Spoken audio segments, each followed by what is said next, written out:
The race question follows Caitlin Clark to the WNBA. Boils my blood, she said. By the Associated Press, published May 13th, 2024. All right, let's get into it. For much of the past 2 years, Caitlin Clark has been the centerpiece of the college basketball world. No, no, no, I don't think so, but this is your paper, so I guess you can print whatever you like, but that's not actually what's been going on. Now, Clark, like NBA Hall of Famer Larry Bird was 45 years ago, is involuntarily the focus of discussions about race in her transition to professional basketball. Though Clark hasn't said anything to fuel the black and white narrative surrounding her meteoric rise, is that what it was? Meteoric or mediocre? Talks about double standard or being had. I think it's a huge thing. I think a lot of people may say it's not about black and white, but to me it is. Las Vegas Aces star Aja Wilson said when asked about the race element in Clark's popularity and before she recently signed two major endorsement deals. It really is because you can be the top notch at what you are as a black woman, but yet maybe that's something that people don't want to see. That's exactly what it is. They don't see us as marketable, so it doesn't matter how hard I work. It doesn't matter what we all do as black women. Now, I disagree with that. You know, who determines what's marketable or not? If you have one player that elevates the game, which Reese does, it has many individuals, it has many individuals that probably never watch women basketball, college or on a pro level, but when Angel Reese steps on the scene, they're watching. And I'm one of them. I will say, I've stopped watching sports. I've been an avid sports fan for years. I used to watch it all. Hockey, basketball, baseball, soccer, golf, tennis. I used to watch it all until Kaepernick took a knee and they blackballed him. And I stopped watching it. I no longer care to support any of it. But when Angel Reese came on the scene, yeah, I will agree. It got me intrigued. I want to watch a little more, and I definitely want to see when the two face off with each other. The game they played this year, it was the highest rated game in NCAA women's basketball history.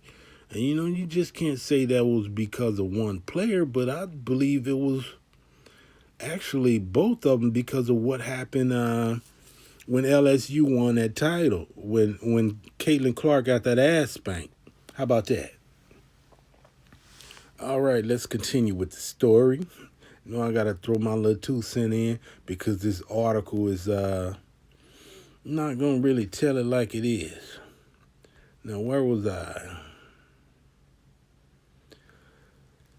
They don't see it as marketable, so it doesn't matter how hard I work. It doesn't matter how hard we all do as black women. We are still going to be. That's where, you should have just said black because it's not just black women. They do the same thing with black men. Somebody came into my comments talking about, oh, I feel sorry for you. You living life with these imaginary hurdles. It's not imaginary. You can't tell me how I feel living as a black man in this country. You don't know what I go through. And it's not imaginary hurdles. We've had hurdles since slavery. Even today there are hurdles. It's a system that's in place, and that system is not set up for us to succeed. If you do succeed, you got to be 100 times better. You really do. It doesn't matter what we all do as black women, we're still going to be swept underneath the rug. That's why it boils my blood when people say it's not about race, because it is. It's always been. That's the way it's been since the Europeans made it about race. And the reason they made it about race is so they can justify and harm and deny people that are not like them. That's just the honest truth. You love it or hate it, I could give two fucks. To be clear, Clark is a skilled hard-court savant from Iowa. Bird was a skilled hard-court savant from Indiana State. And like Bird, Clark has captivated audiences and brought unmatched attention. Here we go with this bullshit. With an ability to score from every corner of the court. Unless she got somebody in her face. She wasn't able to score from every part of the court during that South Carolina game, now was she? Neither Bird nor Clark was the first great white male or female pro basketball player. Jerry West is the actual NBA logo, and they need to change that. How about we get Kobe on the logo? I'm just saying. Or Jordan. I'm just saying. West is the actual NBA logo, and before Clark, the long list of talented white WNBA players included Sue Bird and Breanna Stewart. But sports can be elevated by a heated rivalry, particularly when race is involved. Clark rises, let me say this. It's a certain group of individuals that feed off of that. You know, I grew up watching Larry Bird and Magic Johnson, and I thought both were great, incredible players, and I enjoyed watching the rivalry. With me, it was not about black and white, but with other folks, it was. And you know who those folks were. You know, I can recall the stories hearing about how they were treated in Boston. That's just terrible. As a black player, why would you want to go play there? But that's a different story. Clark's rise has come with an on-court bravado. Really? Is that what it is? That made her must-watch TV as she... This is fucking hilarious. She led the Hawkeyes to back-to-back NCAA championship game appearances when Bird led the Sycamores to the title game in 1979. He squared off against Magic Johnson in one of the most watched games in NCAA tourney history. All right, where's the rest of the story? All right, at our Clark's on-court rival in the NCAA tournament was former LSU star Angel Reese. Then she took on women's juggernaut South Carolina and Coach Dawn Staley. The matchups created the kind of made-for-social media moments that captivated audiences regardless of gender. The matchups also led to ongoing discussions about how race plays a factor in the treatment afforded to Clark, a white woman from America's heartland, as compared to a black counterparts like Reese. Clark has said she and Reese are just pieces of a larger movement. Okay. I would say me and Angel have always been great competitors, Clark said prior to our Elite Eight matchup with Reese and LSU in March. I think Angel would say the same, like it's not just in women's basketball. That's not the only competitive thing about where our game is at. And that's what makes it so good. We need multiple people to be really good. Still, the race-based debate over perceived slights to black players or favoritism toward Clark is not going away as the number one pick in the WNBA draft prepares for her first regular season game on Tuesday night when Indiana plays Connecticut.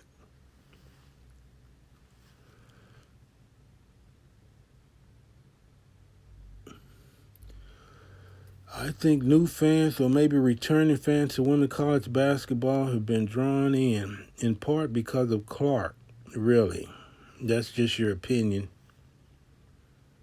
But also, because of the LSU Iowa rivalry, said Victoria Jackson, a sports historian and clinical associate professor of history at Arizona State University. There are basketball reasons, Jackson said, but also there are racial reasons for. Oh my God, why does this damn thing keep resetting? Forgive me, forgive me, forgive me. Let me find out where I was. Maybe I should copy and paste this story and read it there.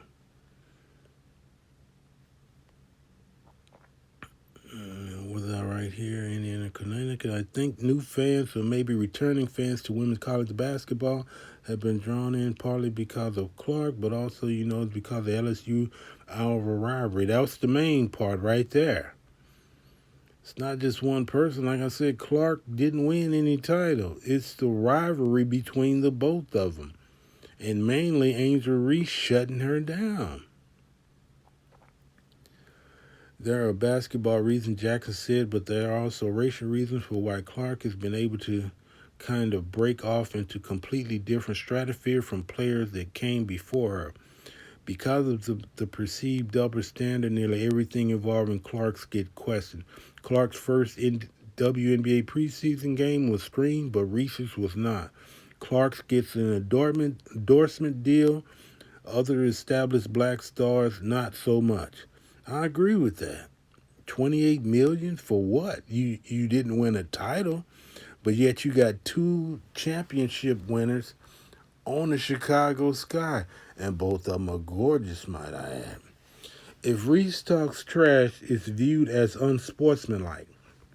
If Clark does it, she's being competitive. Reese received some backlash for going to the Met Gala before a game, raising questions would there have been the same type of scrutiny if Clark had graced the red carpet. We all know what it is. It's going to be people that come into these comments, they feel a certain way, and we know why they feel a certain way. For them to say it's not about race, that's just racist in itself. I know where you're coming from when you come in here and you say shit like that. Where's the rest of the story? My goodness. Is that it? I guess that's the rest of the story. Yeah, we know what it is. You got this young black girl that's confident and cocky and talking her trash and backing her trash up, and mainly to this frail white girl, and people feel a certain way about it. That's the way it is. They get behind her and rally behind her, and it is what it is, man.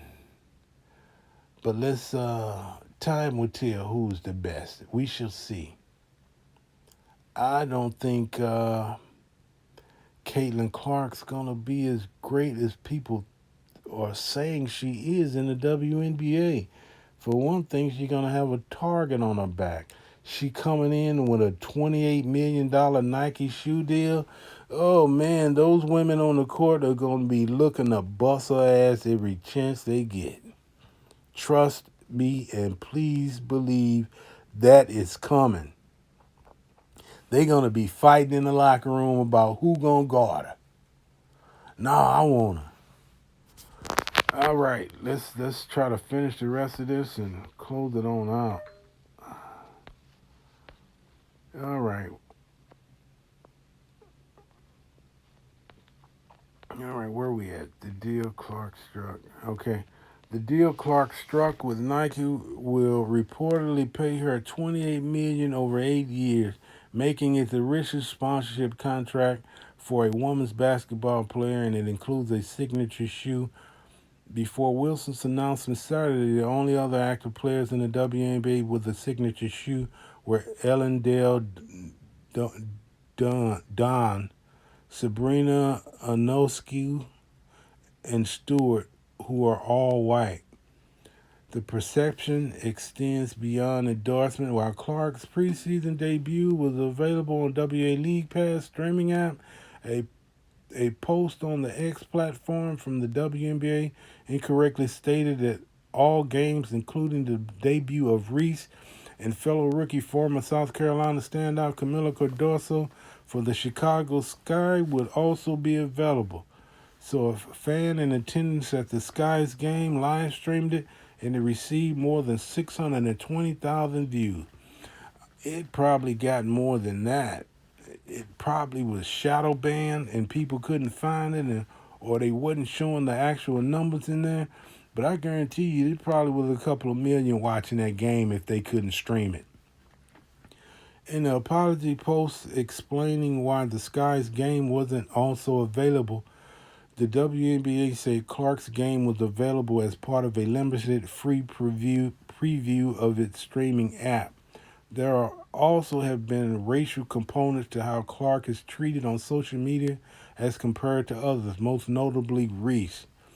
And I can attest to that just by the comments in my videos. But you know, haters gonna hate. Let them hate. Look at this beautiful sister here, man. Looking like a 5-course meal. My goodness. God is good. Reese, who has previously spoken about the vitriol she received online, was recently attacked again after she missed the preseason practice to attend the Met Gala. We talking about practice, not a game, practice. Clark also has been the target of online criticism, but apparently not the extent that Reese has been. That's because we don't go over there to talk shit about her. We don't do shit like that. Only haters do moves like that. You dig? We don't get in all of that. Online hate speech accounts for approximately 1% of all social media posts in the context of sports, according to Daniel Kilvington, course director in media and cultural studies at Leeds Beckett University in Leeds, England. Although this might sound quite low, consider how much traffic in online and how many posts are made every single day, said Kilvington, whose work with the Tackling Online Hate and Football Research Group has looked at the issue through the sport of soccer.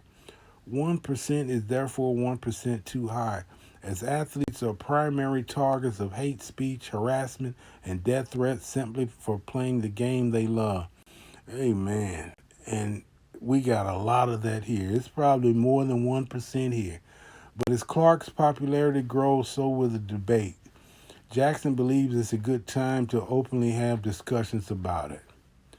I don't know how many times I read and heard her described as generational talent, the ASU professor said. And whenever we're making those cases, I immediately think, well, who are the other generational talents we've had? And I think too often the athletes could be placed in that category who have been black women, have not had that sort of gushing attention, and especially the kind of general public crossover saturation that Caitlin Clark has had. We know what it is. We all know what it is. There are overlapping, intersecting reasons for why that is, but I think we cannot, wait a minute. I think we can't not. Who the fuck wrote this? I think we can't not. This is New York Post and they writing like that? But I think we can't think about it if the goal here is to have equitable treatment of athletes in the sport. We know what it is. It's just bias. You know, just because you say that the girl is a great player, the best player now, that doesn't mean that that's correct.